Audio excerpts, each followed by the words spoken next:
Hello, YouTube again.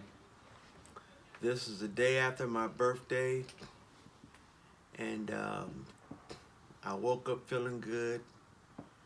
Um, it's beautiful outside, and the wind is blowing. The temperature is beautiful and nice. It's just a beautiful day today. So I'm feeling good. I just came from one of my favorite restaurants and had a good meal. So I didn't overdo it, but I think I felt a little sleepiness coming down on me. But I'm gonna talk to you guys and share my feelings and emotions about particular things. So one thing I want to jump into right quick is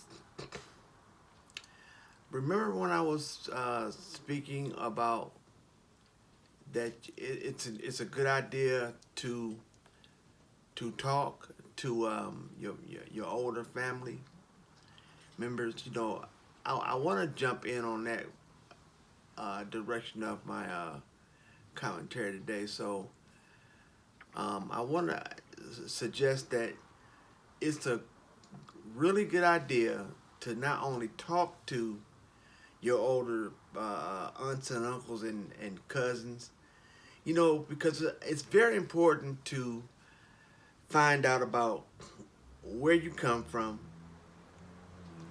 who you're connected to down the line in your family, and if possible, get a get a chance to take up on spending time with them.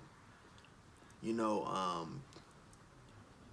spending time with people means a little different thing. It's a different impact than just always on the phone with them and texting them. Spending time with people is a great move when you can show that type of expression. It's an opportunity to to show people where your mindset is and what you're all about. And then it's even better to, especially if you're a young person, to sit and listen to some of the stories that they have to tell you. It's some fun times, bad times, sad times, and to see how they got through those things.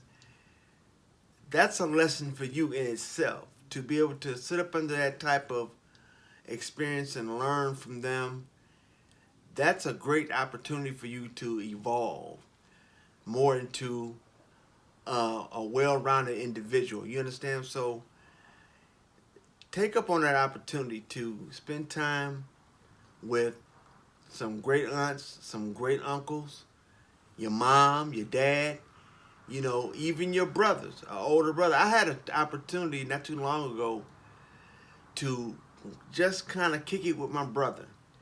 And I found out so many different things about him that was a light for me to see about even myself, why I'm like I am. And me and my brother have so many things in common. Now I know you say, well, that's your brother, but me and my brother really wasn't close, but we're getting close. And I think it's through my health deteriorating at the time that my brother got close to me. He started to love on me and ask me questions about how I'm feeling, how I'm doing, and concerned about me. And I thought that was great. That was a golden moment for me because I hadn't had that type of concern come from his mouth about me since we were children. And we're both grown in our 50s.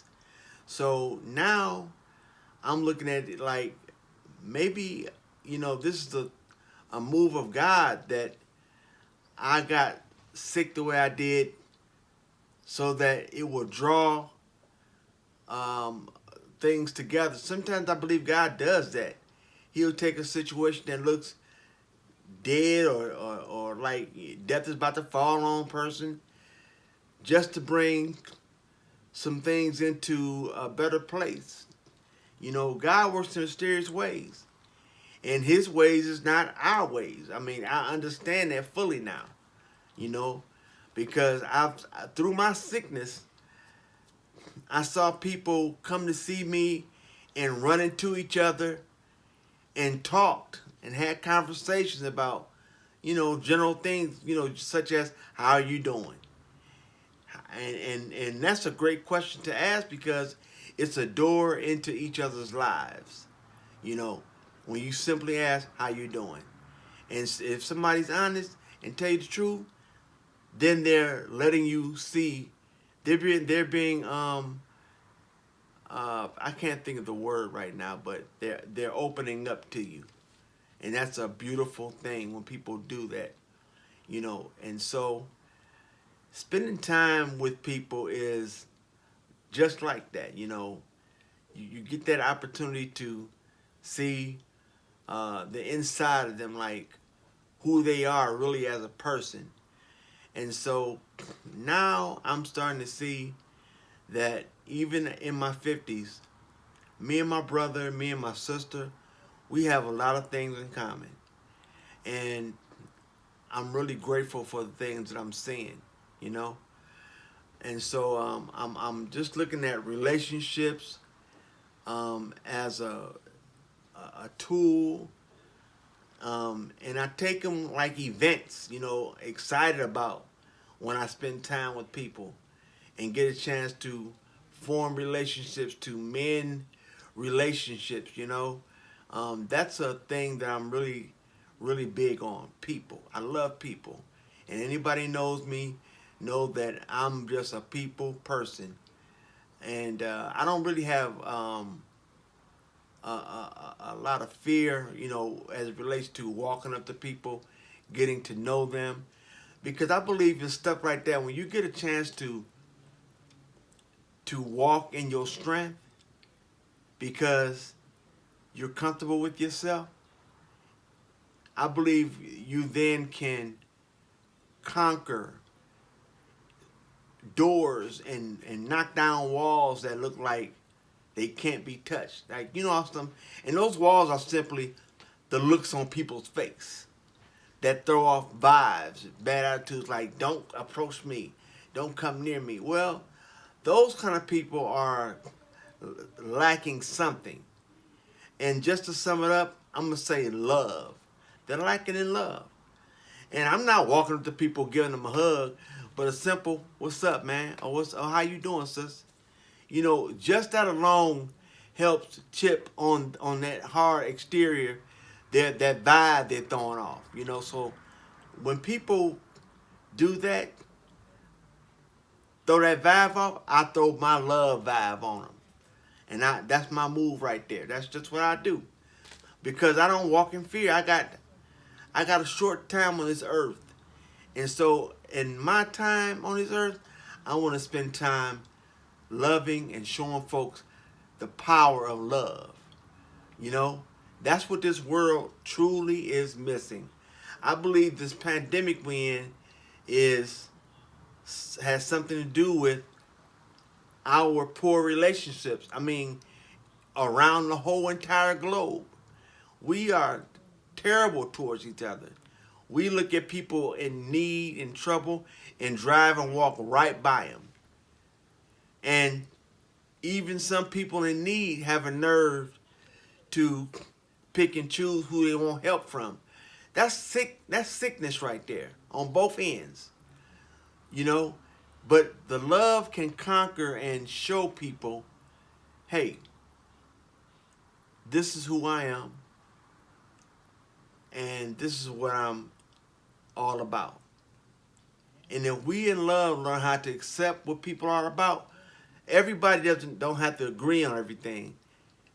But if we learn how to deal with our differences and knock down walls, It's the relationship. It's that relationship type stuff, you know? So when you're talking about spending time with people, you're building up your confidence on both ends, on your side and their side, because it takes boldness and strength to be able to open up, be vulnerable, and then to be able to sit on that other end and receive. It takes a certain amount of patience, which is building up a certain kind of strength within yourself, listening to that experience that they went through. And that whole interaction going both ways, now you're forming a conversation. That's a beautiful thing. That conversation move. Now you're interacting. You're talking. You're getting to know something that you didn't know. Information is valuable. And in your life, you're going to realize how valuable information is. You know, when my auntie passed, I was really concerned about who got the recipe for the biscuits. Who got the recipe for the biscuits? Because she could lay these biscuits out. She jammed on these biscuits. I mean, we would literally run home from high school and go right into those bowls of biscuits, grabbing syrup and milk out the refrigerator, and it was all over. You know, we were just getting fat on biscuits and syrup and butter and all that good stuff, you know. So information is great, you know, when you can see the value in it. And in a scenario like that, it's not hard to see the value because our stomachs was full of the value. We were eating those biscuits and syrup like 40 going north. That's an old saying, but what I'm saying is it's great to get into that relationship mode on both ends, to talk and to listen. When you master that, you can conquer and evolve into what you're trying to go after concerning yourself. Hey, this the Miracle Man signing out. I've got to my last point, and I hope you all have a beautiful day outside, and especially if you're from Ohio and Cleveland, the weather's just gorgeous out here today. So enjoy yourself, and until the next time, peace.